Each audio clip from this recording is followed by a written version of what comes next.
tarihsel süreci mutlaka altından döşemiş olarak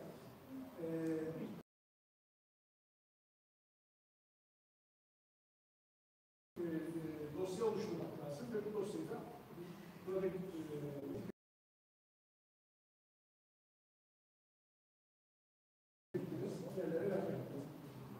dördüncü madde Rusya Federasyonu Büyükelçiliği, Türkiye Büyük Millet Meclisi bu konuyla ilgili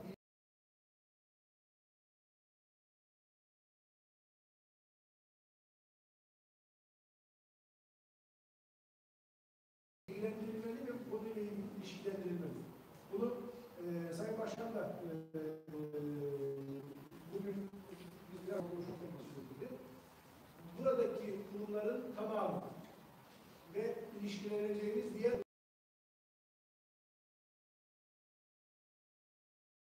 kurumların temsilcileriyle beraber 100 kişi, 150 kişilik bir temsilciler heyeti belki de ilk faaliyetler olarak Rusya Federasyonu Büyükelçiliği'yle bir toplantı yaptık. Bu konuyla ilgili derdimizi anlatmak için. Bunu lütfen bütün adımları tahkir eden, istihzayla ele alan şeylerden, değerlendirmelerden kaçmak gerekir. Daha evvel belki de daktilo hatası, bir dalgınlıkla yazılan istişare edildi konusunun kullanılmamasındaki arka planı, kullanılmasındaki arka planı kastediyorum.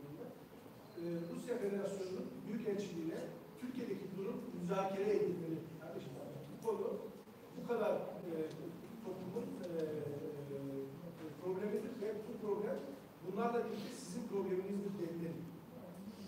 Burada bir değişim önemli. Beşinci madde, pek çok iş tarafından bunların sıralamasını öğretmeli. Yani meseleyi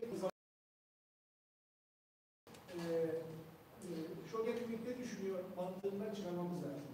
Bu mesele buraya nasıl evrildi? Bunun arka planında bir tarihçi titizliği ortaya koydu. Ve bu tarihçi titizliğin üzerinden bir diplomat görüşü koymamız lazım. Bunun söylediği şeyden alıyorsun. Yani bu başvuru nasıl yapılır? Hangi ses tınısıyla, tonuyla yapılır? Yani öyle bir yazı var. Söz olarak Kese Savaşı, söz olarak Kesiler başlıyor yazılar. Bir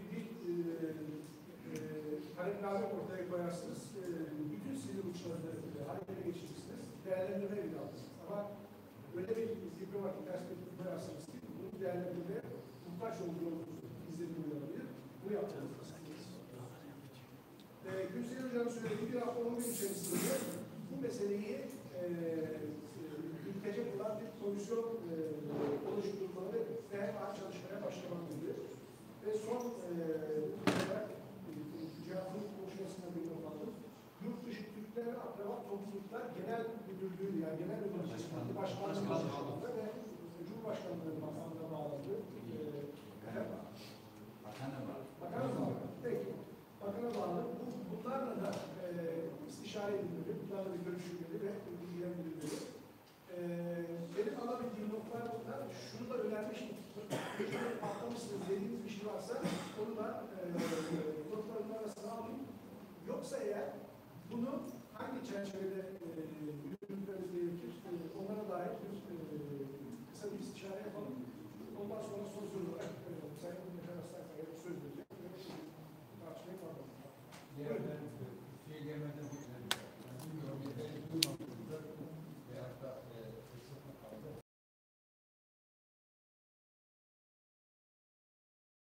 bu Batı kamuoyundaki bu konuya duyarlı değil insanlara, dil bilimciler ve demokratik haklar, yani insan hakları da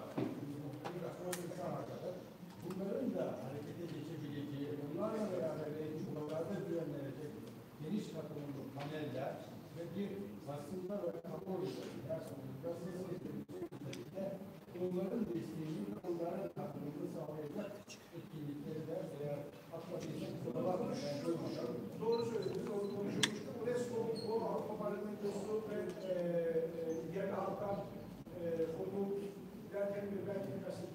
Onların dışında ben olabilir yani dünyada hak mücadelesini demokratların elde edilmesi noktasında mücadele edilmesi hepsi değişiyor. Ama dediğim gibi bunlar da süreç işi. Tabii ki mesela İlhan sizden bahsetmiştim. Hem muhalif hem dil bilimci, yani bunun dünyadan tanımlanması bu detaylar belki de işte biraz sonra konuşacağımız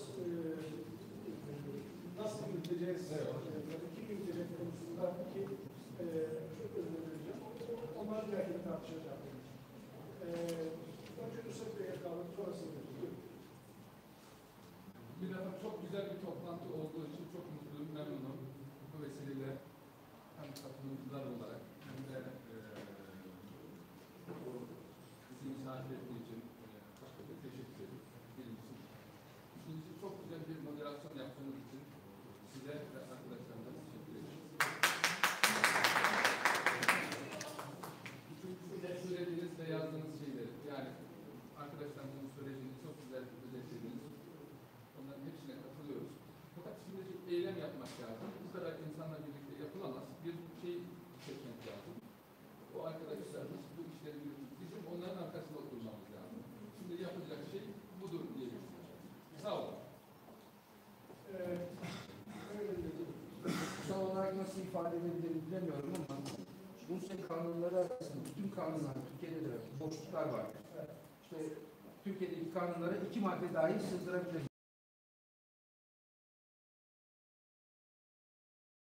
Bir kişi ihtiyacı hissedersiniz, hukuksal bir yorum ihtiyacı hissedersiniz. Rusya'daki her iki kanun arasında makaleler sığdırılabilir.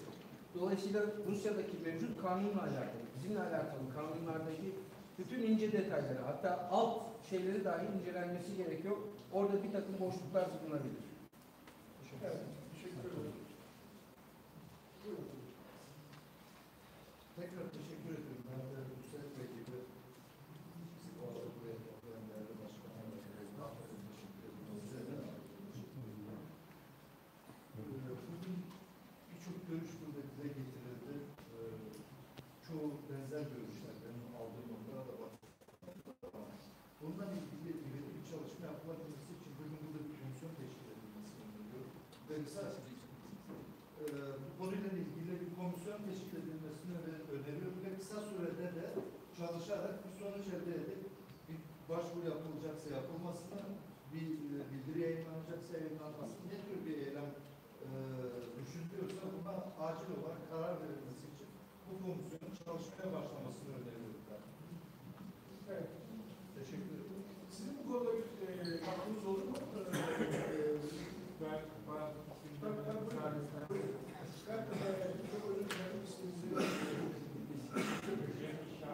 Mükremin Şahin, Dünya Kırım Tatar Kongresi üyesi, aynı zamanda Dünya Kırım Tatar Kongresi Başkan Yardımcısıyım. Aynı zamanda Türkiye'deki Kırım Tatar Derneği'nde genel başkanıyım.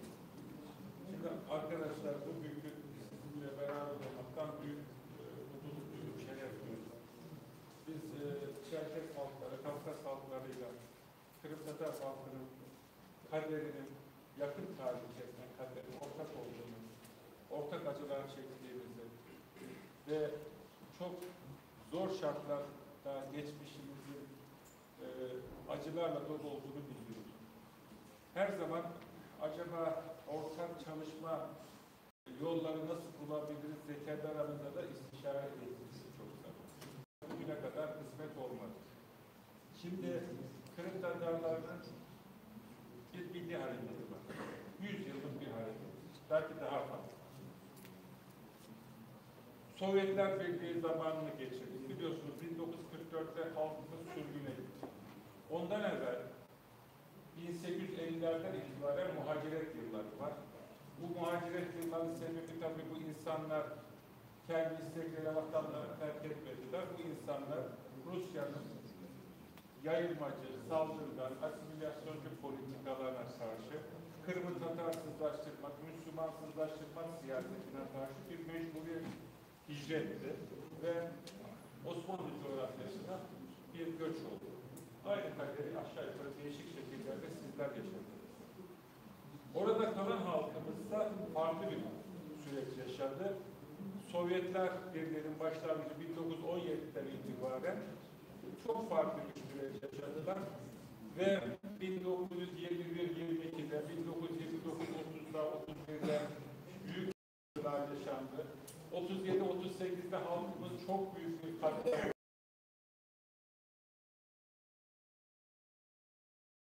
Bütün aydınlarımız, ziyalılarımız yok edildi. Binlerce insanımız kurşuna dizildi. Ve 1944 yılında da dediler ki biz bu Kırım Tatarlarını bitiriyoruz.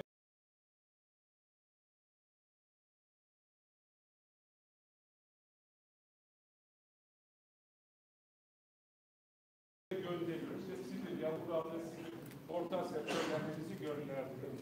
Bizim halkımız tekrar sürgün yerlerine milli hareketimiz başladı. Biraz sessizlik lütfen. Arkadaşlar kusura bakmayın.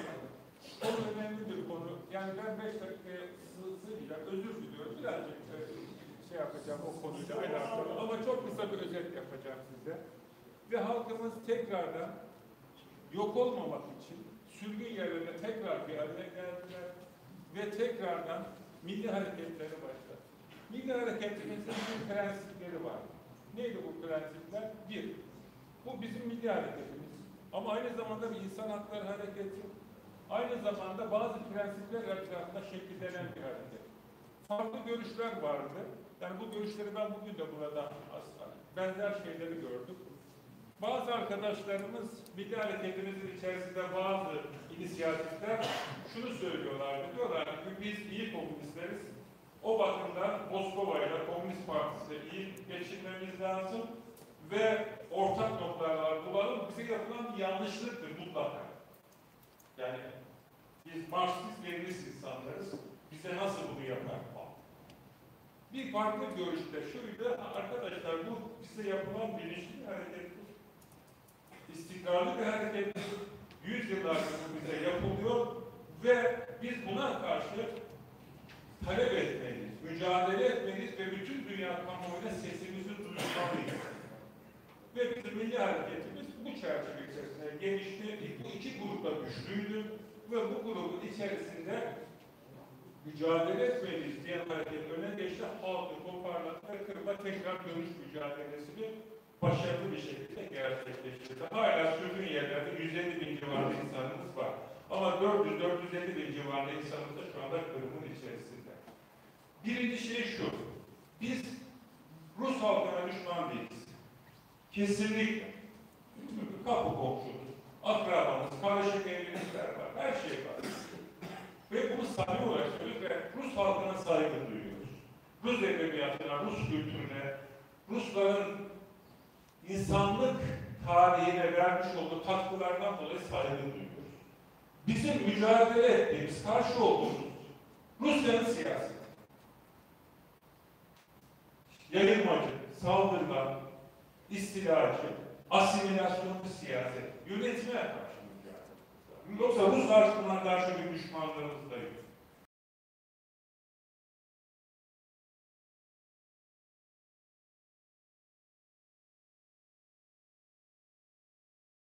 Kırım Tatar Milli Hareketi'nin temel prensibi budur. Kendiniz için istediğiniz her şeyi başka halklar için de istiyoruz. Ve bizim hareketimizin bir insan hakları ve uluslararası hukuk mücadelesi olduğuna inanıyoruz. Bu hareketimiz bu sebepten dolayı dünyada itibar kazandı. Sadece Kırım Tatarlara bir milli hareketimiz içerisinde her halktan son derece önemli kişiler halkımızın mücadelesine destek verdi. Yani meşhur Andrei Sakharov. Bizim milli hareketimizin en önemli katılımcılarından birisi. Rusya, Ermeni, Rus, Ukrayna meşhur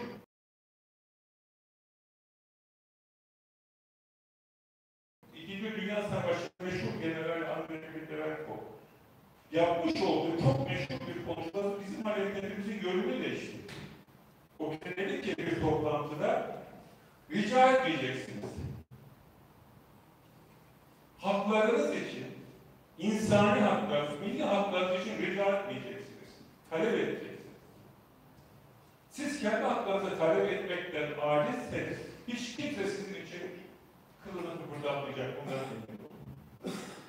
bizim için o Ukrayna general büyük bir saygınlığa sahip. Veyahut da Taşkent mahkemelerinde bizi savunan İlyas Babay gibi Musevi, insan hakları aktivisti büyük saygınlığa sahip. Yani biz mesele olarak eğer masaya koyarken bu meselenin bir uluslararası hukuk ve insan hakları meselesi olduğuna göz önüne bulundurabilirsek çok şeyi kolaylaştırıyoruz. Yani biz etnik bir hareket değiliz. İki dini bir hareket de değiliz. Tamam biz Müslümanız. Biz Kırım Tatarlar olarak Türk dili konuşan bir Türk halkıyız. Ondan bizim bir problemimiz yok. Fakat bu hususlara uymayan halkların haklarına da saygı göstermek ve savunmak mecburiyetindeyiz. Rusya Federasyonu içerisinde eski Sovyet coğrafyada bütün halkların meseleleri aşağı yukarı birbirimize yakın. Yani burada daha çok biz zaten buraya bir misafir olarak geldik ama eğer ortak bir çalışma arzusu var ise bu ortak çalışma bu meseleler etrafında şekillenirse bence realize olabilir. Yani sizin haklı olarak kendi coğrafyanızı, kendi halklarınızı, problemleri, terminolojisi, söylemleri önde olabilir. Hepimiz Türkiye'de yaşıyoruz ama işte Çerkezkal, Ürdün'de yaşıyor, başka yerde yaşıyor. Kırım Tatarları 16 ülkeye dağılmış durumda. Yani Bulgaristan'dan, Romanya'dan, Litvanya, Polonya'ya kadar, Kanada'dan, Amerika'ya kadar, Kazakistan, Kırgızistan, Özbekistan. Aklımıza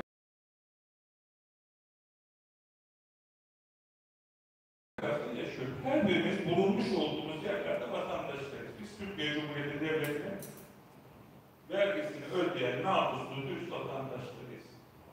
Bu devlet bizim devletimiz. Burada biz 150 yıldan beri yaşıyoruz. Ya da Romanya'da yaşayan bir Kırım Tatar yaşıyor, o da Romanya devletinin vatandaşı. Yani bizim hareket noktalarımızı şey yaparken bu noktalardan hareket edersen inanın o kadar rahat çalışırız ki. Hiçbir problemle karşılaşmayız ama biz konuşmalarımızı, tartışmalarımızı, problemimizi yatan masaya yatırırken karıştırırsak, yani Türkiye'nin siyasi meselelerini biz burada konuşursak veyahut da efendim ne bileyim Ukrayna'daki bir Kırım Tatar'da Ukrayna'nın siyasi meseleleriyle benimle anlaşamaz ki çünkü ben Ukrayna'daki Kırım Tatar'la siyasi karşı oradaki iç problemleri bilmiyorum. Ama şu var, tamam biz oranın vatandaşı ya da Türkiye'nin biz buranın meseleleri tabii ki sağlarız. Yani ben burada Türkiye'nin iyi olmasını istiyorum. Güçlü bir ülke olmasını istiyorum. Devletin güçlü olmasını istiyorum. Çocuklarımın iyi eğitim almasını istiyorum. Çevre problemleriyle ilgileniyorum. Yani bunlar hepimizin ortak noktaları. Çünkü ben Ankara'da yaşıyorum. Ben Ankara'nın betonlaşmasına karşıyım. Yani Ankara'nın medeni bir şehir olmasını istiyorum. Ama Türkiye'nin problemleriyle biz eğer odaklanmamız gereken noktaları karıştırırsak veya da başka konuları karıştırırsak biz yol almakta zorlanırız. Çünkü şu var, karıştırmaya başlıyoruz o zaman hadiseleri. Benim tek bir önerim çok net. Biz Rusya Federasyonu, yani biz Rusya Federasyonu işgal olarak girdik. Yani ama bir federasyon adı üstünde üniter devleti, bir federasyonu, federe devleti, oranın yerli hakları, köklü hakları, tabii hakları var. Uluslararası hukukun vermiş olduğu haklar bunlar. Bunlar Ahmet'in, Mehmet'in bize himmet olarak vereceği şeyler değil. Yani bu Putin'in yani Ahmet'in, Mehmet'in ya da Stalin'in ağzında iki dudağın arasında olmaması gereken haklar. Bunları savunurken nasıl bir duruş göstereceğiz bu bizim için önemli. Dolayısıyla biz eğer beraber çalışabileceksek uluslararası hukuk, insan hakları, milli haklar, insanlığın ortak paydası, inanın bu bizim gücümüz, kuvvetimiz. Buradan uzaklaşırsak zayıflıyoruz. Türkiye'nin iç terminölü, siyasi literatürü ya da seçeceğimiz kelimelere kadar veya da ne bileyim başka ya da Kafkasya. Halbuki bunlar bizi güçlendirmiyor. Tabii ki biz bulunduğumuz yerde maksimum desteği almamız gerekir. Yani biz Türkiye'de herkes, yani Çerkez olsun olmasın, Kırım Tatar olsun olmasın, ne olursa olursa olsun herkese meseleleri anlatabilmemiz ve onlara destek almamız lazım. Gücümüz buradan gelir. İkincisi, kendi insanlarımıza iyi anlatmamız lazım. Çünkü hiç kimse, hani Anadolu çok sevdiği bir sözü var. Komşu komşu eşeğini ıslık çala çala arar derler. Yani bu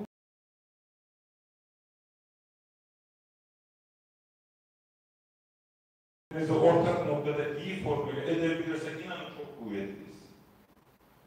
Biz şahsen Kırım Tatarları olarak biz mücadelemizde sonuca varacağımıza ve kazanacağımıza inanıyoruz. Yani Kırım Tatarları, vatanları Kırım'da Kırım Tatar milli muhtariyetlerini kuracaklarını, milli kültürel medeniyetleri geliştirecekleri inancımız var.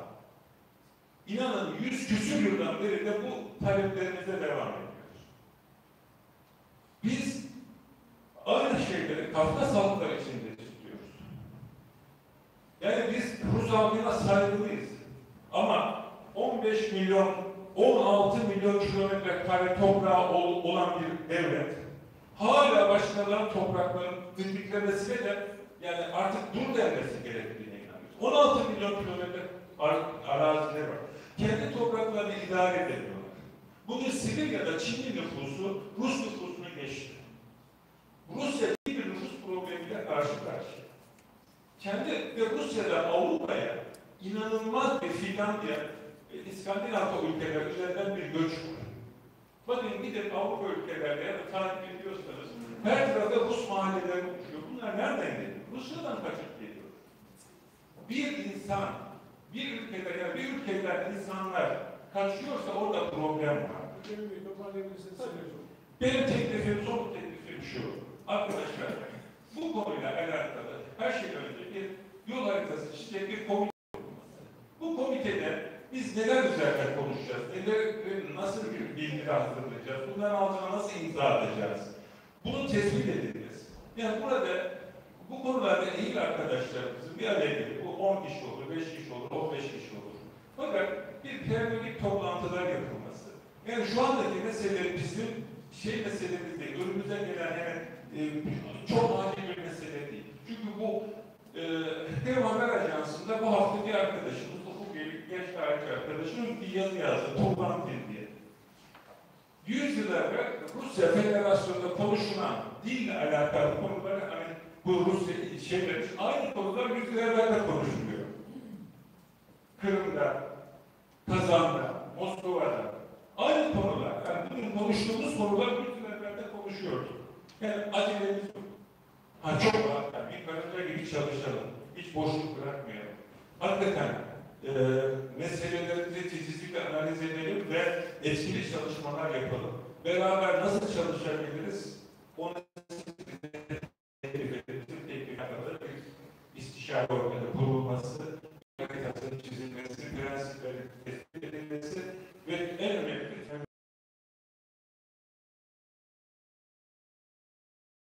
teknolojinin de tespit edilmesi.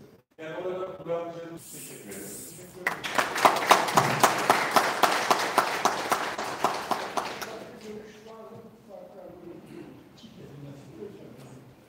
Samsun temsilcisi Bahattin Çalışan.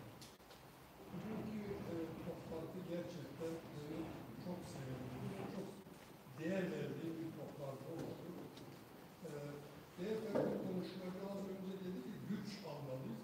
Güç almak için güçlü olmak zorundayız. Güçlü olursak güç alırız. Dolayısıyla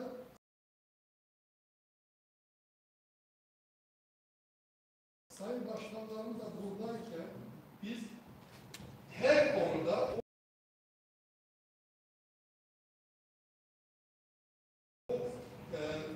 toplumun yararına olan ortak paydalar bu çalışmanın devam etmesini istiyoruz. Çünkü halk bunu istiyor. Halk artık bu şeyden usandı yani. Bu görüşmelerden, ayrışmadan. Biz halka gittiğimiz zaman halk kendimiz ve başkalarımızdan sınav ediyoruz. Artık her konuda olan her konuda beraber hareket edelim.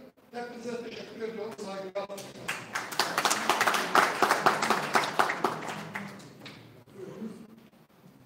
Şimdi ben teşekkür ediyorum. Öncelikle kardeşim olarak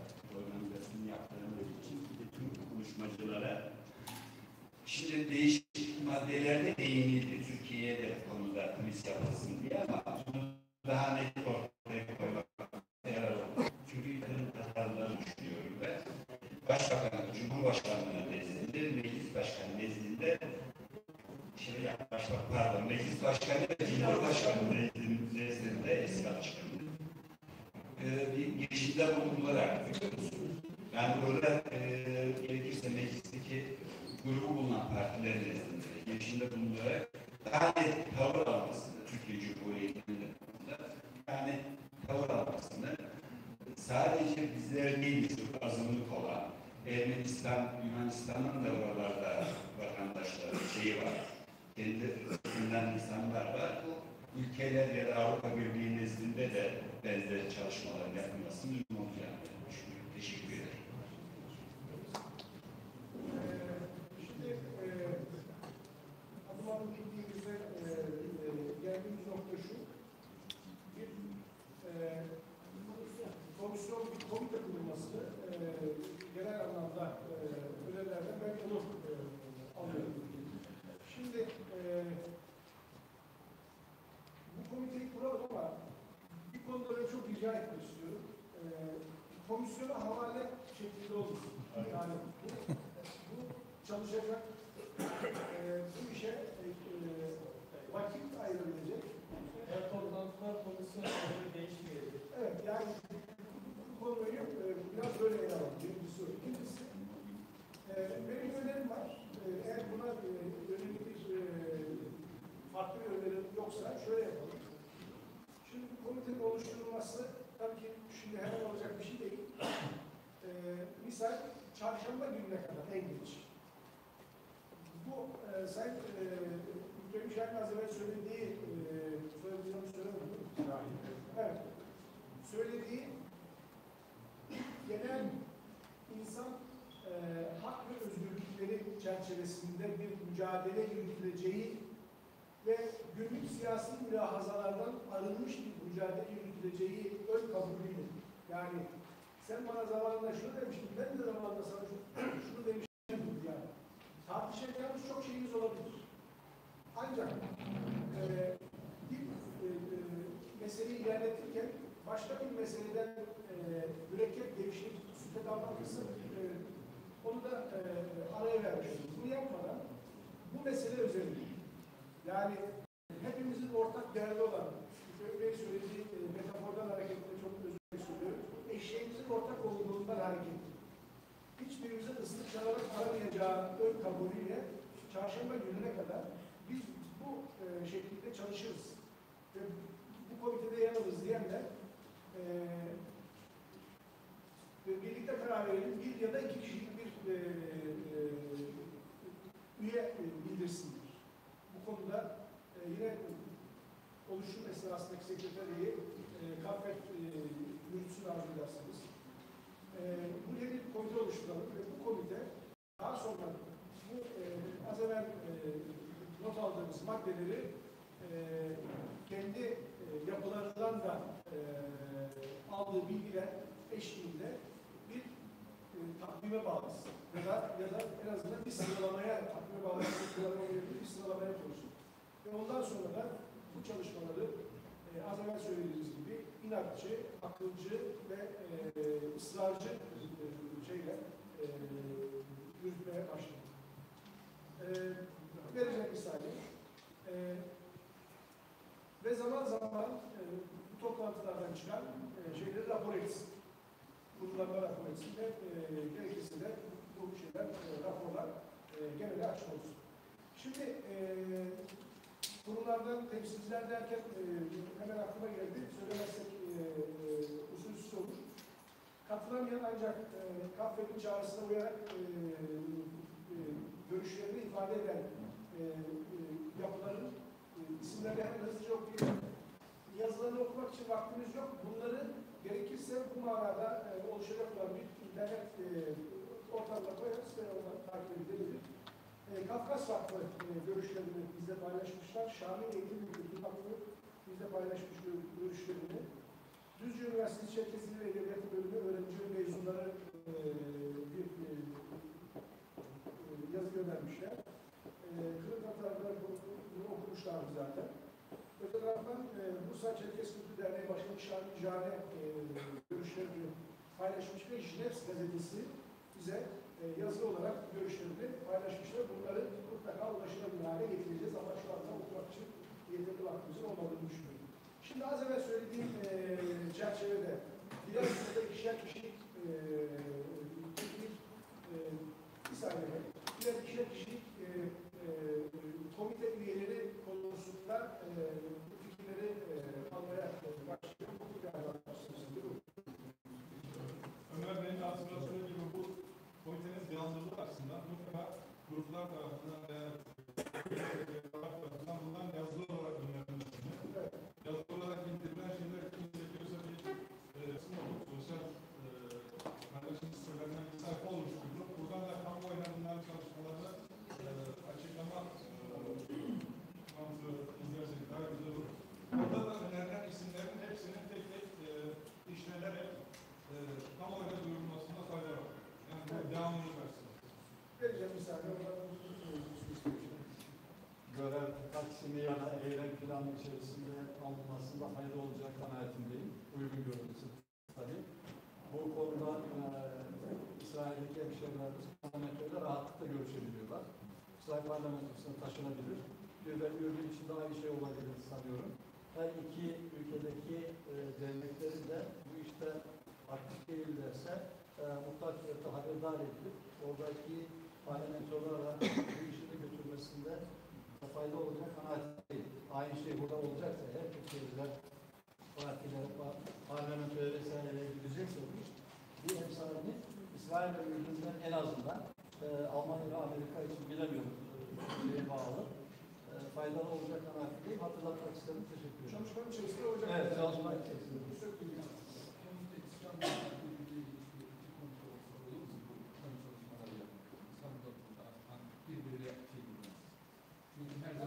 pratiği açısından çok pratik olacağı kanaatinde değil diyorsun söylemek gerekirse.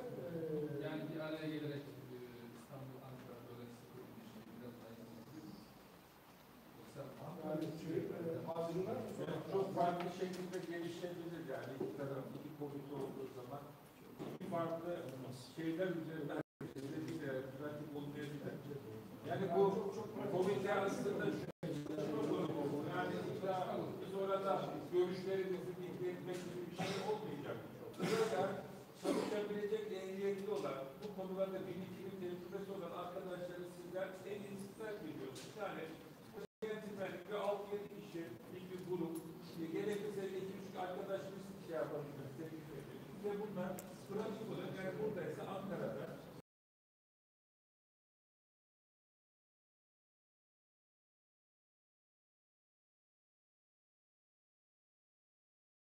sonradan eğer gerekirse ikinci kademe olarak genişleterek yani bir 15 gün, 20 gün sonra genişletelim bunu. Diyelim ki 30 kişilik bir toplantı yapalım ve bu maddeleri konuşalım. Çünkü burada yani mümkün olduğu kadar pratik nasıl hareket edebiliriz? Yani biz şimdi burada farklı şeyler çıkarsa zor olur. yani biz aslında başlangıçta peki komisyona havale olmasın. Belki kastettiğim şey buydu. Peki tamam. Müsait bir gelecekti. Bu bir tecrübelerden sonra size verir. Ben organize yapılırken bilmiyorum, fazla bilgim olmadı ama şunu merak ediyorum. Rusya Federasyonu'na bağlı diasporik halkların hepsinin katılımı sağlandı mı bu toplantıda? Şimdi hayır, tabii ki tamamının katılımı sağlanmadı. Davet edildi. Trenler oldu. Kabarcı'ya bağlı karlar, kabarcılarına geliyor. Bir kısmının da burada örgütlüğüyle nüfusunu yeterli. Böyle küçük gruplar var mesela. Kazan Tatarlarının bildiğim kadarıyla 4 yerde derneği var. Türkiye'de nüfusları az. O yüzden mesela Rozan'ın Kırım Tatarlarıyla beraber geldi ama Kazan Tatarları içerisinde. Türkiye'de nüfusu olan ve örgütlü olan ulaşabildiğim herkes davet edilir. Yani onu araştırdık, bulduk diyorsun. Evet. Tamam, ben o yüzden belki öyle değilse ikinci bir toplantı yapalım. Sayın iş yapalım diye önerecektim. Buna gerek yok. Belki o şurada gündeme gelebilir. Eğer bir çalıştay kurullar bu anlamda bir irade beyan eder de komitede bizim önümüze bir çalıştay hedefi koyarsa o zaman zaten az evvel söylediğimiz gibi şeylerin, hukukçuların, diplomatların, tarihçilerin, siyasetçilerin de davet edilecek çalıştaylar o satış genişletilebilir. Çünkü Sovyet döneminde 102 idi, şimdi Rusya Federasyonu'nda 134 millet varmış. Bir bilgi var, o yüzden buna dikkat etmek lazım. Söz almışken ben bir açıklamada daha bulundum. Tabii çok kısa olacak. Birleşmiş Milletler neydi? Yerli halklar ve bizim halklarla ilgili 3 tane seksiyon var. Ömer Bey büyük ihtimalle onların iletişim bilgileri olabilir, ben de yardımcı olmak istemiyorsam. O bizim sürekli söylediğimiz yerli halklar sürekli forumunun dışında en büyük dediğimiz Reunification Expert Mechanism of the Right of Indigenous People var. BESA diye bir var. BESA'nın bugünler yani son birkaç yıl yerli halklarla ilgili, bizim gibi halklarla ilgili fonksiyonu biraz azaltıldı ama diğer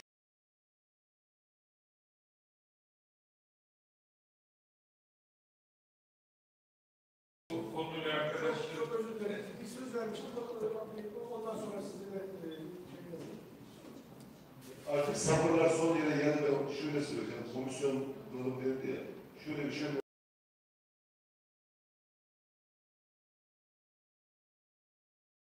bu komisyonda görev alacak bir arkadaş bulunmasını öneriyorum. Yani bir tanesi yönetim kuruluna ve o derneğe bilgilendirecek bir kişi de bu konuya katkı sağlayacak şekilde. Yani eğer kurumlar böyle bir şey, iki kişi kurulursa bir idare birisi de bir konuda çalışacak şekilde olursa bir şey başlatılır. Ve çok uzatmıyorum.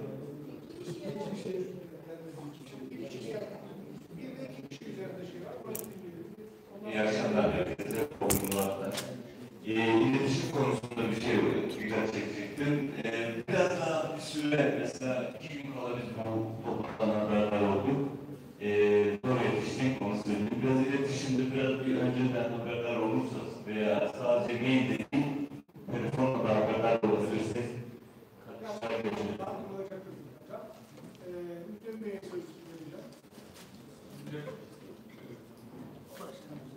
mutlaka bu eski Sovyetler Birliği'nde yaşayan halklar çok, yani dünyada aslında eğer bu çalışma komitesi eğer iyi bir yol haritasını çizer, görmenin ülkesi düzgün vurur ve çalışma devam ederse aslında bütün dünyada da irtibat kurabileceğimiz çok gruplar var. Yani bu bakımdan aslında bu çalışmanın perspektifi çok geniş. Yani biz bunu kesinlikle yerel düşünmememiz lazım bir.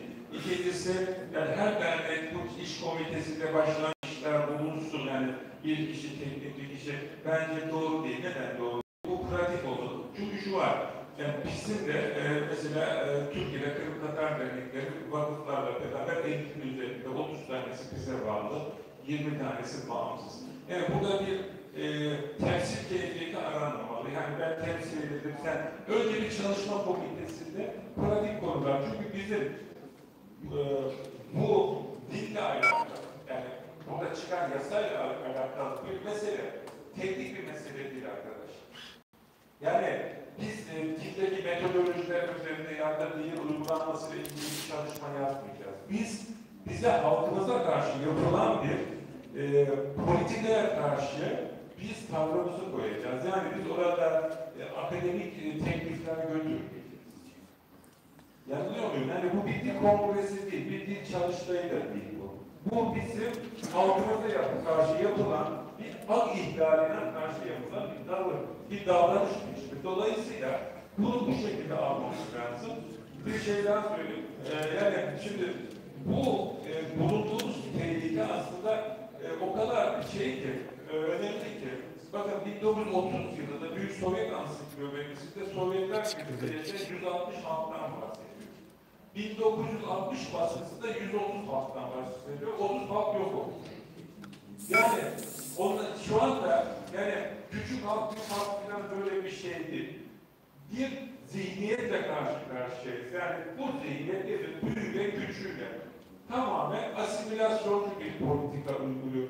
Şimdi biz Rusya'nın yönetiminin halkın entegrasyonu, halkların entegrasyonu, işbirliği gibi kavramlar üzerine hareket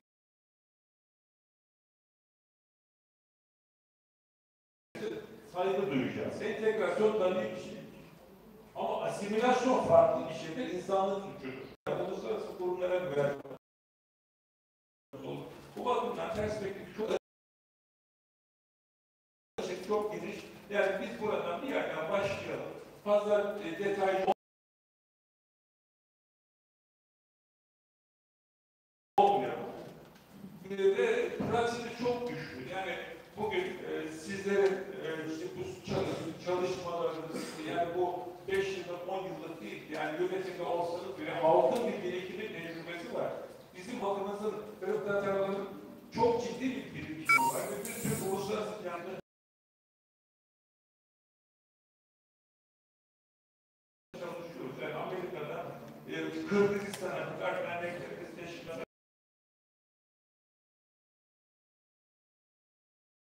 sürekli olarak aynı konulara çalışıyoruz. Dolayısıyla bazı yerlere ulaşmamız son derece kolay olabilir. Ve Türkiye'de de sesimiz daha çok şey yapabilir. Mesele nasıl sunacağımız meselesi. Evet. Teşekkür ederim. Çok teşekkür ederim. Bence çok ön açıcı bir konuşma oldu. Hani keyfiyet, kimiyet tartışmasına girmeksizin Sadece böyle olmamalı. yani hızlı hareket edebilecek, hızlı bilgiyi kullanabilecek bir yapı oluşturuyoruz. Anladığım kadarıyla iki kişi biraz kalabalık bir komiteye dönüşüyor. Dolayısıyla her grupta katılmayabilir bu arada. İlla katılacağız, biz de illa olalım şeklinde bir şey de olmasın. Murat'ın söylediğinden de hareketle arzu ederseniz şöyle yapalım o zaman. Yani çarşamba geç oluyor. Çarşamba'yı neyi ödeliyorsunuz? Yani komisyon oluşturulması ödenemeyeceksiniz herhalde. Yani hani anlamaya çalışıyorum. Murat'ın zaman konusunda itirazı bunun oluşturulmasını bilgilendirmez. Çarşamba konusunda ısrar ediyor. Çarşamba gününe kadar info mail adresine o zaman bu temsilcileri bildiriyoruz. Arkadaşım hayır. Şimdi de Ben şöyle bir şey düşünüyorum. Çarşambaya falan bu şey yapmadan yani önemli temsilcileri var. Çarşambaya ama sınırı gizli bir şey kabul etmeyecek. Yani bundan ayrılanlar var. en azından sonra bunlardan gelecek eklemeler çarşamba günü olabilir. Yani burada birçok kurumun temsilcisi var. Ertelemeyelim. Ben prensip olarak şunu doğru bulmuyorum. Yani belki burada olmayan birisi önerilecek kişi kabul etmeyebilir. Yani hani Çanakkale'de bir şey oluşturmayalım. Çarşamba günü dediğimiz 3 gün. Yani o konuda bence çok yani büyük federasyonların tamamı vakit istiyorlar. Yani işaretleştirmek sakınıyorum. Nusret de bir şey söyledi. Ataman da bir şey söylüyor. Yok biz Affet biraz zaman ihtiyaç var. Yani bu çarşamba günü çok geç değil. yani çarşamba günü de olabilir. Benim demek istediğim biz federasyon olarak bir genel başkan yardımcı ve 2 sekreterin de bu konuya biz önem vererek geldik. Dolayısıyla bugün istenirse bugün de verebiliriz. Buradaki arkadaşlarımızdan da verebiliriz. Konu hakkında bilgimiz, yetkiliyiz. Verelim. Bilmiyorsa onlar versin. Demek istiyorlar. Şimdi de yapabilirim. Diğer insanlardan çok konuşmayı olmaz. Dolayısıyla çarşambayı bekleyelim. Pardon. Ulaşmadığımız insanlara da ulaşalım. Çarşamba günü ama bugün verecek.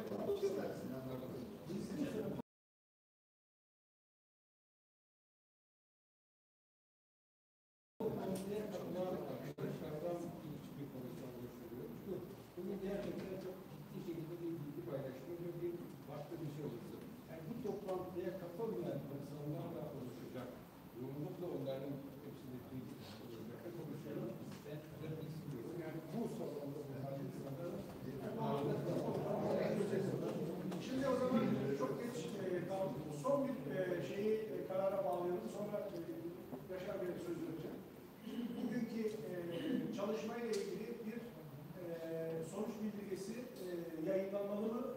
yayınlanmamalı konusunda bence tartışmadan yayınlanmalı diyenler, yayınlanmamalı diyenler oynayalım. Yayınlanmalı yayınlayalım diyenler işaret buyururlarsa o zaman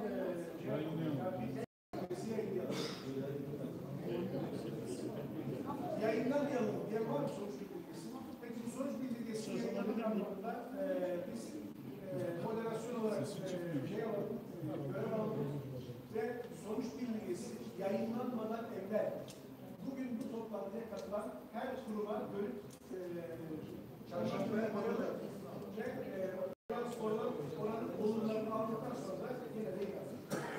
Efendim ben katılımlarınız için moderasyon adına memnun adına çok teşekkür ediyorum. Son sözü söylemek üzere Sayın Çalışan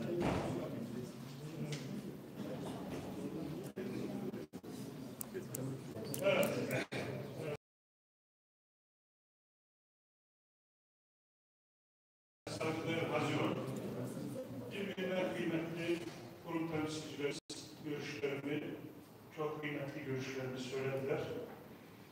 Bizim dışımızdaki kardeşlerimiz için de, insanlık için de son derece önemli bir sorunu birlikte müzakere ettik. Sadece bu gündemle toplanalım, mümkünse birikmiş diğer konuları sonraya bırakalım diye bir benimsemiştik ama çok dikkat etti katılımcılar ama yine de işte DÇ'ler, kurumların görüşmezliği, akraba toplulukların tavrı, ana vatandaki ilgisizlik, toplumun üstündeki bir toprağı gibi birçok uzun konuşulması, tartışılması gereken şeyleri haklı olarak herkes değerlendiriyor tabii bu konularda getirdiler. Kafkas Dernekleri Federasyonu kurucularından itibaren kendi tüzüğünde ve ilkesel çalışmalarında olan kendi kimliğini inkar etmeyen, samimiyetle ulusal sorunlarıyla ilgilenen herkesle kurulduğu günden beri birlikte oluyor, olmaya da devam edecek. Bu tartışmasız bir durum. Bizim tavrımız kişisel değil. Ne Nusret Bey'le, ne Atanur Bey'le, ne Ahmet'le, ne Mehmet'le hiç kimseyle bir derdimiz yok. Bizim sorumluluğumuz toplumsal ve kurumsaldır. Bu süreç içerisindeki tavırlarımız yanlış yaptığımız zamanlar da olabilir. Bunlar da konuşulabilir, tartışılabilir. Şu ihtiyaç olan çalıştayla bu kurumların niye bir arada olmadı? Bu dünya meselesinin ne olduğu, niye bugüne kadar olamadı ya bu diğer kurumların ne için kurulduğunu tartışmak istiyorsanız biz nerede ne zaman istiyorsanız hazırız. Bunları bir konuşup tartışıp arkamızda hiçbir soru işareti bırakmadan yani omuz omuza bu dava için ölmeye her şey hazır. Geçmişte bu tavrı sergilemiş, bu ciddiyeti bu çalışmaları ortaya koymuş bir kurumun temsilcisi olarak söylüyorum. Ya bu bir inadımız ya da kan davasına dönüştürdüğümüz bir mesele. Tamamen aldığımız sorumluluk üzerine toplumsal ve kurumsal bir tavır içinde birinci maddede yazdığı gibi kimliğini inkar etmeyen, samimi her insanla çalışmaya devam ediyoruz ve devam edeceğiz. Burada bugün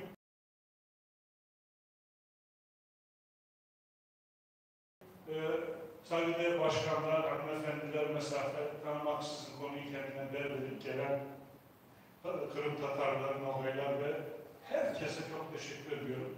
Bu son derece önemli bir konu. Başında söylemiştim.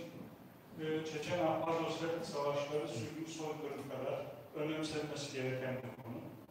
En az o kadar savaşıyormuş gibi ciddiye almamız gereken bir konu olduğunu farkındayız.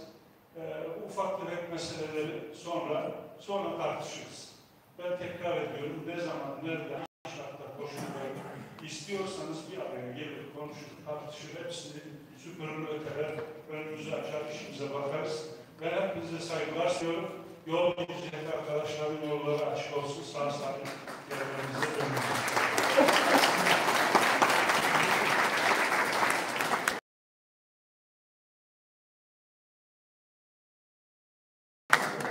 Sayın Başkan'a teşekkür ederiz. Buraya gelen